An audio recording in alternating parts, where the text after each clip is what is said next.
Hello everyone, math teacher में आप लोगों का स्वागत है।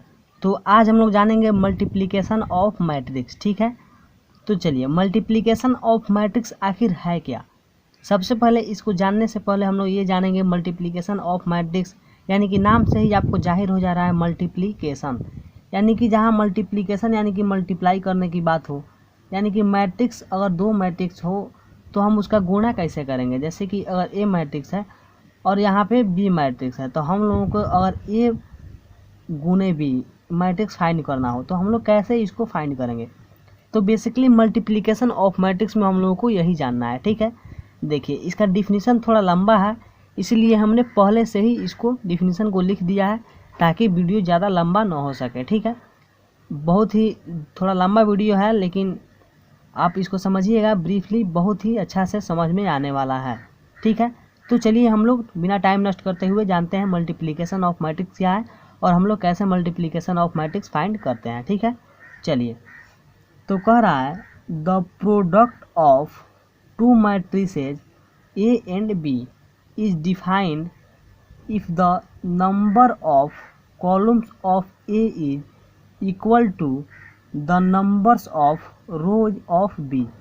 ठीक है, देखिए यहाँ पे जो कह रहा है आपका, कह रहा है the product of two matrix, अगर दो मैट्रिसेज है ए और बी तो उसका प्रोडक्ट तभी डिफाइंड होगा जब नंबर ऑफ रो, ठीक है, number of columns of A is equal to number of row of B के हो जाए, तो उसको हम लोग तभी डिफाइंड होगा। देखिए यहाँ पे पहले हम लोग डिफिनीशन को पढ़ लेते हैं, उसके बाद हम लोग इसको समझेंगे। ठीक है, let A is equal to A I J matrix का जनरल फॉर्म होता है be an M by N matrix, जिसका ऑर्डर एम बाई एन है। ठीक है, ये मैट्रिक्स जो ए दिया हुआ है, एंड बी मैट्रिक्स जो है B I J be an N by P matrix, इसका जो ऑर्डर है एन बाई पी है, जो मैट्रिक्स आपका बी है, और ए मैट्रिक्स का ऑर्डर एम बाई एन है। ठीक है, then product of two matrices, तो यहाँ पे प्रोडक्ट ऑफ टू मैट्रिसेज जो है A and B is the matrix C, यानी कि जब प्रोडक्ट ऑफ टू मैट्रिक्स निकलेगा ए और बी का तो उसको हम लोग सी से डिनोट करेंगे। ठीक है,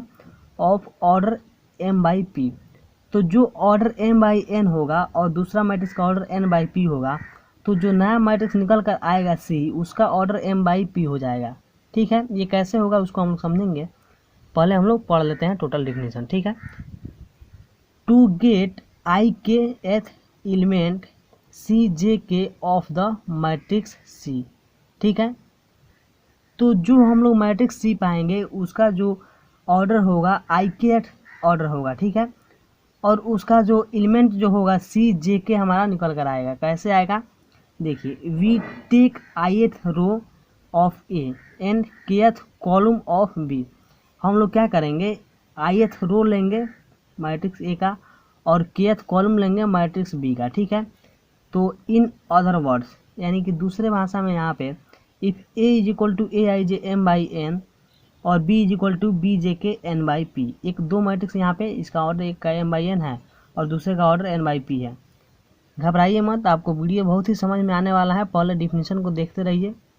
then the ith row of A is, देखिए आईथ रो जो होगा ए का, A I one A I two A I three, ये फर्स्ट वाला रो है मैट्रिक्स ए का जो कि आपका एन टर्म तक है। ठीक है, and the kth column of B is, और जो केथ कॉलम है यानी कि फर्स्ट वाले कॉलम मैट्रिक्स बी का, बी वन के बी टू के बी थ्री के ऐसे करके एन टर्म तक ये भी है। ठीक है, तो यहाँ पे देन, तो यहाँ पे क्या होगा देखते रहिए। देखिए यहाँ पे सी आई के ए आई वन बी आई के, यानी कि जब दो मैट्रिक्स हम लोग लेंगे जिसका एक का रो इतना है और कॉलम इतना है, तो दोनों मैट्रिक्स को जो हम लोग मल्टीप्लाई करेंगे तो नया जो मैट्रिक्स हमारा सी आई के आएगा, उसका जो हमारा जो टर्म आएगा, तो दोनों को मल्टीप्लाई करेंगे तो ए आई वन यानी कि फर्स्ट वाले ए आई वन ए का, और उसके साथ मल्टीप्लाई होगा बी वन के यानी कि फर्स्ट वाले कॉलम के साथ। ठीक है, और यहाँ पे प्लस ए आई टू यानी कि सेकेंड वाला का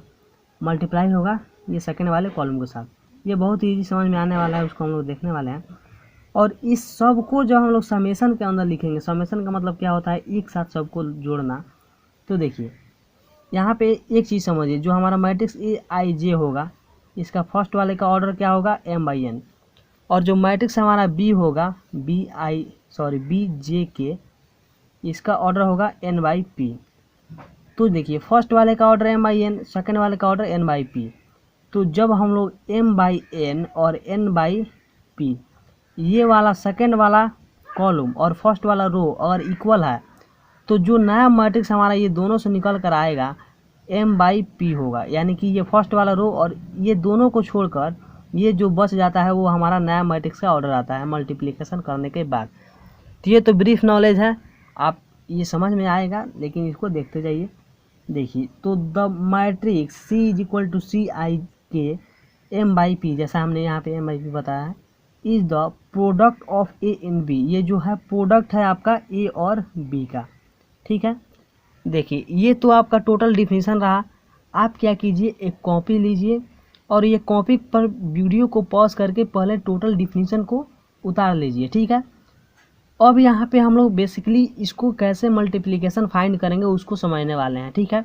डिफिनीशन थोड़ा लंबा है, लेकिन घबराने की ज़रूरत नहीं है। हम लोग एग्जाम्पल की मदद से इतना ईजी वे में समझेंगे, बिल्कुल आसान, आपके माइंड से 1% भी गायब होने वाला नहीं है, ठीक है। तो चलिए हम लोग इसको समझते हैं, ठीक है।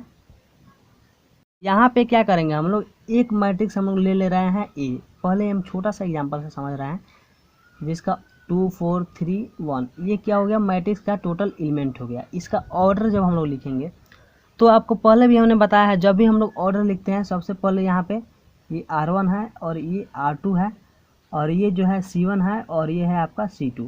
R1 का मतलब क्या हुआ, ये फर्स्ट रो है, ये सेकेंड रो है।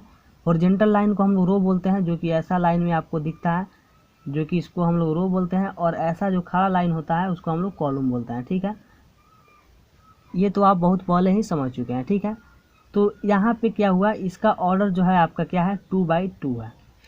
और एक और मैट्रिक्स लेते हैं, ठीक है, यहाँ पे B, और इस B मैट्रिक्स को हम यहाँ पे लेते हैं, जिसके अंदर जो हम लोग एलिमेंट जो रखेंगे, ठीक है। तो इसका ऑर्डर जब हम लोग लिख, तो यहाँ पे 3 4 1 6 2 1।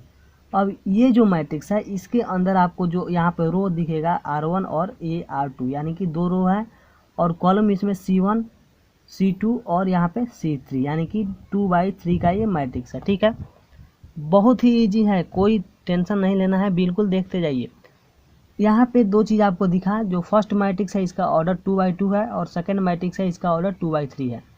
तो देखिए जब भी हम मल्टीप्लिकेशन ऑफ मैट्रिक्स निकालते हैं, यानी कि ए में जब बी से मल्टीप्लाई करेंगे, तो एक चीज़ यहाँ पे देखिए, ए का हमारा ऑर्डर क्या है, 2 बाई 2 है, और बी का ऑर्डर क्या है, 2 बाई 3 है, ठीक है। तो देखिए ये सेकंड वाला और ये फर्स्ट वाला अगर दोनों इक्वल होगा, ठीक है, तभी मल्टीप्लिकेशन इसका निकलेगा। और जब ये दोनों इक्वल होगा तो ये जो मैट्रिक्स होगा इसका जब हम लोग मल्टीप्लिकेशन निकालेंगे तो ये दोनों वाले के इक्वल होगा, यानी कि 2 बाई 3, यानी कि जो नया मैट्रिक्स हमारा निकल कर आने वाला है उसका ऑर्डर 2 बाई 3 होगा 100%, ठीक है। देखिए अब हम लोग निकाल रहे हैं तो आपको क्लियर एकदम समझ में हो जाएगा, आ जाएगा, ठीक है। चलिए अब यहाँ पे हम लोग ए बी निकालेंगे। तो जब भी हम लोग ए बी निकालते हैं तो देखिए यहाँ पे एक चीज़ और समझने वाला है आपको, जब हम लोग मल्टीप्लिकेशन ऑफ मैट्रिक्स फाइंड करते हैं, तो जब हम लोग देखिए ये हो गया आपका ए, ये मैट्रिक्स क्या है आपका यहाँ पे 2 4 3 1। तो देखिए हम लोग मल्टीप्लिकेशन निकालते कैसे हैं इसको देखिए, और यहाँ पे बी मैट्रिक्स हमारा क्या है 3 4 1 6 2 1, ठीक है। तो जब हम लोग मल्टीप्लिकेशन निकालेंगे तो क्या करेंगे, यहाँ पे जो फर्स्ट वाले रो है जो फर्स्ट वाला रो है ये R1, उसका हम लोग मल्टीप्लाई करते हैं फर्स्ट वाले कॉलम के साथ, यानी कि C1 के साथ। जो सेकंड वाला यहाँ पे जो आपका रो है R2, उसका मल्टीप्लाई करते हैं हम लोग किसके साथ, यहाँ पे देखिए, यहाँ पे देखिए फर्स्ट वाला जो रो है उसको जो हम लोग मल्टीप्लाई करेंगे तो यहाँ पे प्रत्येक कॉलम के साथ उसका मल्टीप्लाई करेंगे, यानी कि R1 का मल्टीप्लाई C1 से करेंगे, R1 का मल्टीप्लाई C2 से करेंगे, R1 का मल्टीप्लाई C3 से करेंगे, ठीक है। और जो सेकंड वाला रो है R2 का भी मल्टीप्लाई C1 से करेंगे, R2 का भी मल्टीप्लाई C2 से करेंगे और R2 का भी मल्टीप्लाई C3 से करेंगे, ठीक है। तब हमारा जा करके मल्टीप्लिकेशन ऑफ मैट्रिक्स फाइंड होगा।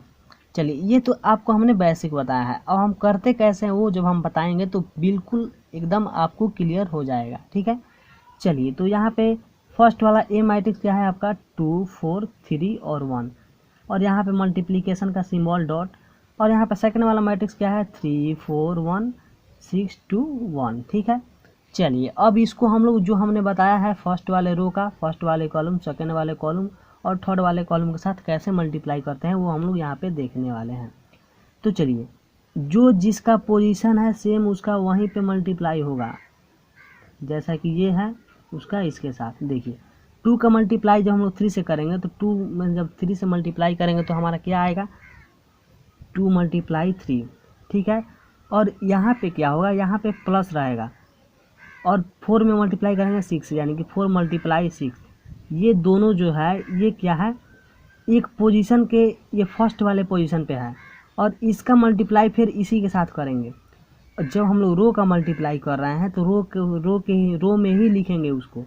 चलिए अब 2 का मल्टीप्लाई फिर 4 से होगा, 2 × 4, और यहाँ पे प्लस होगा, फिर 4 का मल्टीप्लाई 2 से होगा, यानी कि फर्स्ट वाले रो का मल्टीप्लाई हमने कर दिया यहाँ पे फर्स्ट वाले कॉलम के साथ, फिर फर्स्ट वाले रो का ही मल्टीप्लाई करेंगे यहाँ पे सेकंड वाले कॉलम के साथ, ठीक है। तो 2 का मल्टीप्लाई 4 से कर दिए, फिर यहाँ पे प्लस है, यहाँ पे प्लस, इस 4 का मल्टीप्लाई 2 से, तो 4 × 2, फिर यहाँ पे हम लोग क्या लिखेंगे, फिर ये 2 का मल्टीप्लाई करेंगे 1 से, 2 × 1, और यहाँ पे फिर प्लस, फिर इस 4 का मल्टीप्लाई करेंगे इस 1 से, तो 4 का × 1, यानी कि फर्स्ट वाले रो को हमने प्रत्येक कॉलम के साथ मल्टीप्लाई किया, और यहाँ पे फर्स्ट वाले रो के अंदर इसको हमने लिख दिया, ठीक है।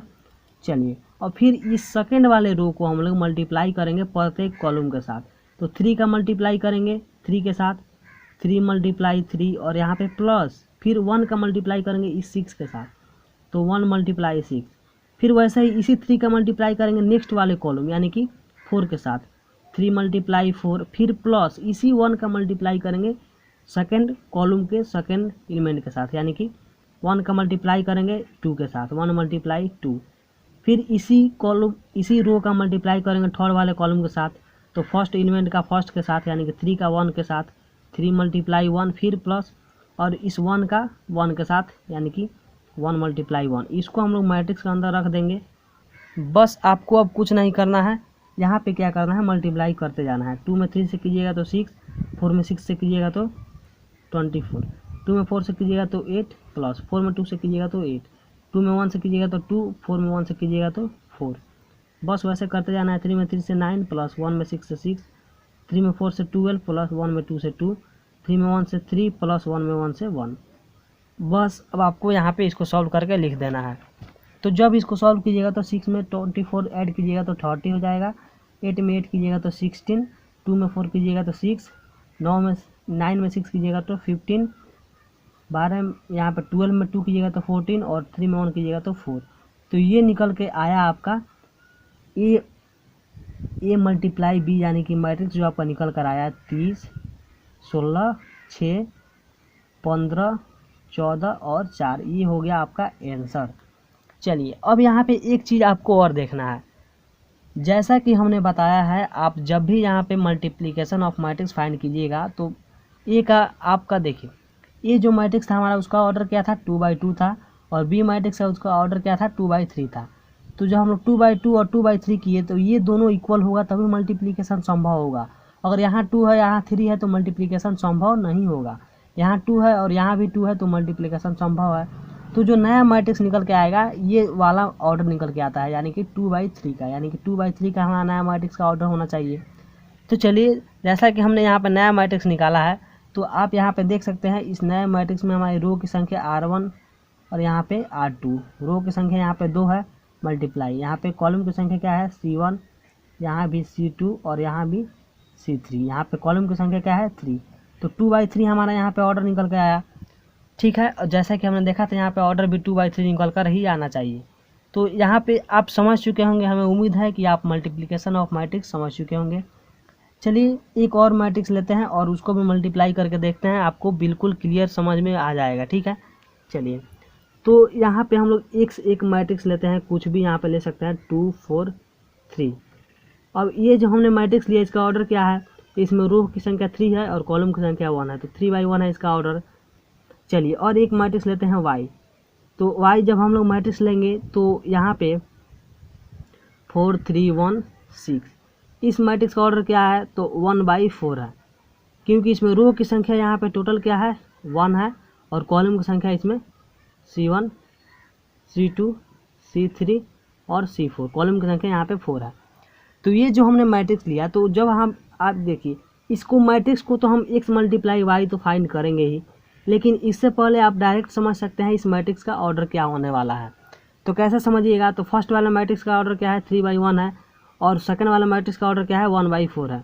तो इस मैट्रिक्स का ऑर्डर पॉसिबल है या नहीं पॉसिबल है, इसका मल्टीप्लिकेशन पॉसिबल है या नहीं पॉसिबल है, तो बिल्कुल पॉसिबल है, क्योंकि यहाँ भी 1 है और यहाँ भी 1 है, दोनों सेम होगा तभी यहाँ पे इस मैट्रिक्स का मल्टीप्लिकेशन पॉसिबल होगा। ठीक है, चलिए अब यहाँ पे हम लोग इससे फाइंड करेंगे इस मैट्रिक्स जो हम लोग x और y फाइंड करने वाले हैं, इसका ऑर्डर क्या होने वाला है हम डायरेक्ट समझ सकते हैं। कैसे, तो यहाँ पे क्या बच जा रहा है 3 × 4, यानी कि जो हमारा मैट्रिक्स आने वाला है उसका ऑर्डर 3/4 ही होने वाला है, निश्चित है उसका ऑर्डर 3/4 ही होगा। ठीक है, चलिए हम इसको करके देख लेते हैं। ठीक है, चलिए अब यहाँ पे हम लोग x × y फाइंड करेंगे, x × y, तो x के जगह पे क्या है यहाँ पे 2 4 3 है और y की जगह पे आपका क्या है, सॉरी y की जगह पे यहाँ पे 4 3 1 और 6 इसका। ठीक है, इसको हम बड़ा लिख दिए, कोई दिक्कत नहीं है, छोटा रहेगा, यहाँ से यहाँ तक रहेगा। ठीक है, चलिए अब इसको हम लोग मल्टीप्लाई करने वाले हैं, इसका ऑर्डर क्या है 3 × 1 और इसका ऑर्डर क्या है 1 × 4। चलिए कुछ नहीं करना है, बस देखते जाना है। अब कैसे मल्टीप्लाई करेंगे, तो फर्स्ट वाले रो को फर्स्ट वाले कॉलम के साथ, तो 2 में मल्टीप्लाई करेंगे 4 से, 2 × 4। ठीक है, बस अब आपको कुछ नहीं करना है। उसके बाद फर्स्ट वाले रो को फिर सेकंड वाले कॉलम के साथ, जितना भी इसमें कॉलम है प्रत्येक कॉलम के साथ प्रत्येक रो को करना है, यानी कि फर्स्ट रो को फर्स्ट कॉलम के साथ, फर्स्ट रो को सेकंड कॉलम के साथ, फर्स्ट रो को थर्ड कॉलम के साथ, फर्स्ट रो के फोर्थ कॉलम के साथ। तो ऐसे कर लेंगे एक बार, तो फिर सेकंड रो को फर्स्ट कॉलम के साथ, सेकंड रो को थर्ड कॉलम, जितना भी कॉलम है प्रत्येक के साथ करते जाना है। ठीक है, तो 2 का हम लोग 4 से करें, फिर 2 का हम लोग 3 से करेंगे 2 × 3, फिर 2 का हम लोग 1 से करेंगे 2 × 1, फिर 2 का हम लोग 6 से करेंगे। First row first column first row, second column first row, third column first row, fourth column, ऐसे हमने कर दिया। ठीक है, ठीक है, चलिए अब फिर सेकंड रो फर्स्ट कॉलम यानी कि 4 × 4, फिर सेकंड रो सेकंड कॉलम 4 × 3 4, फिर यहाँ पे सेकंड रो थर्ड कॉलम यानी कि 4 × 1, फिर यहाँ पे सेकंड रो फोर्थ कॉलम यानी कि 4 × 6। वैसे ही बस करते जाना है। थर्ड रो फर्स्ट कॉलम यानी कि 3 × 4, थर्ड रो सेकंड कॉलम यानी कि 3 × 3, थर्ड रो थर्ड कॉलम यानी कि 3 × 1, थर्ड रो फोर्थ कॉलम यानी कि 3 × 6। बस ये हो गया आपका मेन। अब क्या करना है, कुछ नहीं करना है, यहाँ पे आपको इसको सॉल्व करके लिख देना है। ठीक है, चलिए 2 में 4 से कीजिएगा तो 8, 2 में 3 से कीजिएगा 6, 2 में 1 से कीजिएगा 2, 2 में 6 से कीजिएगा 12। बस आपको मल्टीप्लाई करते जाना है। 4 में 4 से 16, 4 में 3 से 12, 4 में 1 से 4, 4 में 6 से 24, 3 में 4 से 12, 3 में 3 से 9, 3 में 1 से 3 और 3 में 6 से 18। बस यही आपका देखिए। और एक चीज़ यहाँ पे और, जैसा कि हमने आपको पहले भी बताया है, जो हमारा नया मैट्रिक्स आने वाला है उसका ऑर्डर 3/4 होने वाला है। तो इस मैट्रिक्स के अंदर रो की संख्या क्या है R1 R2 और यहाँ पे R3, और कॉलम यहाँ पे C1 C2 C3 और C4, यानी कि इसमें रो की संख्या 3 है और रो कॉलम की संख्या क्या है 4 है, तो 3/4 इसका ऑर्डर आ गया। और यहाँ पे हमने पहले भी देखा है इसका ऑर्डर 3/4 ही आने वाला है। तो हमें उम्मीद है इस वीडियो लेक्चर में आप समझ चुके होंगे मल्टीप्लिकेशन ऑफ मैट्रिक्स को हम लोग कैसे फाइंड करते हैं, और मल्टीप्लिकेशन ऑफ मैट्रिक्स का डिफिनीशन क्या होता है जो हमने बताया है। आप उसको कॉपी पे राइट डाउन कर लीजिए, और जो हमने एग्जाम्पल बताया है हम लोग उम्मीद करते हैं कि आप एग्जाम्पल से पूरा मल्टीप्लिकेशन ऑफ मैट्रिक्स समझ चुके होंगे, हम लोग कैसे मल्टीप्लिकेशन ऑफ मैट्रिक्स फाइंड करते हैं। ठीक है, और वैसे ही अगर आपको BA फाइंड करना हो, B और A, जैसे कि इसी मैट्रिक्स का BA फाइंड करना हो, तो BA जब हम लोग फाइंड करेंगे तो सबसे पहले B को लिखेंगे। तो B का ऑर्डर यहाँ पे क्या है, सॉरी BA नहीं, यहाँ पे XY फाइंड किए हैं हम लोग, तो XY ना, अब हम लोग YX अगर फाइंड करना हो, क्योंकि BA तो हमने माना ही नहीं है, यहाँ पे XY माना है, तो XY पहले निकाले, अब हम लोग YX निकालना है। तो YX जब हम लोग निकालेंगे तो यहाँ पे सबसे पहले Y का ऑर्डर क्या है, तो Y का ऑर्डर 1/4 है, और एक्स का ऑर्डर क्या है 3/1 है, ठीक है। तो एक्स का जब ऑर्डर यहाँ पे 3/1 है तो देखिए, तो यहाँ पे एक चीज़ और, क्या आपका वाई एक्स पॉसिबल होगा? तो यहाँ पे वाई एक्स पॉसिबल नहीं होगा। क्यों नहीं होगा? क्योंकि यहाँ 4 है और यहाँ 3 है, इसीलिए हमारा वाई एक्स पॉसिबल नहीं होगा। देखिए आप इससे यहाँ भी समझ सकते हैं, जब हम लोग इस मल्टीप्लिकेशन वाई एक्स फाइंड करेंगे तो देखिए वाई में इसमें क्या है, इसमें रो की संख्या 1 है, लेकिन कॉलम की संख्या इसमें क्या है, कॉलम की संख्या यहाँ पर 1 है। लेकिन देखिए हम लोग प्रत्येक एलिमेंट के साथ करते हैं, तो 4 का 2 से कर लेंगे, 3 का 4 से कर लेंगे, 1 का 3 से कर लेंगे, लेकिन एक 6 बच जा रहा है, इसका मल्टीप्लिकेशन का पेयर नहीं होगा, इसका जोड़ा नहीं मिलेगा, जिसके कारण वाई एक्स आपका पॉसिबल नहीं होगा। तो यहाँ पे आप समझ चुके होंगे कैसे हम लोग मल्टीप्लिकेशन ऑफ मैट्रिक्स फाइंड करते हैं। तो अगर आप लोगों को वीडियो अच्छा लगे तो लाइक कीजिए, कमेंट कीजिए और अपने ज़रूरतमंद दोस्तों के पास शेयर कीजिए। और ऐसे ही हमारे यूट्यूब चैनल से बने रहने के लिए आपका बहुत बहुत धन्यवाद। फिर मिलते हैं नेक्स्ट वीडियो में, तब तक के लिए जय हिंद।